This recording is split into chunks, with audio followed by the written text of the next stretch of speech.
Hello guys, जैसे कि हमने उर्दू ग्रामर की सीरीज़ शुरू की है, इससे पहले की वीडियोस में हमने लफ्ज़ की किस्में और कलमे की किस्में पढ़ी हैं।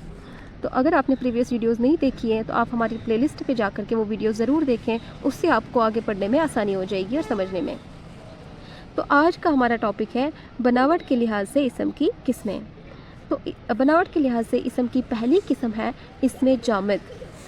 इसमें जामिद क्या होता है? ये वो कलमा होता है, जैसे कि मैं हर वीडियोस में बताती रहती हूँ कि कलमा वो लफ्ज़ होता है जिसके मानी होते हैं।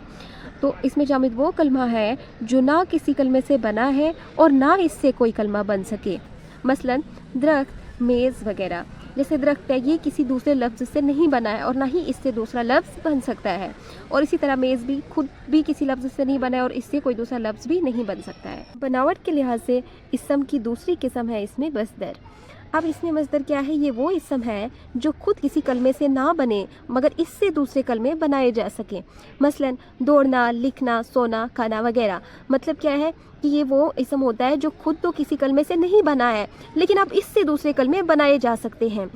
और इससे जो दूसरे कलमे बनाए जा सकते हैं उसको बोलते हैं इसमें मश्तक, जो कि इसम की तीसरी किस्म है। तो इसम बनावट के लिहाज से इसम की तीसरी किस्म है इसमें मश्तक।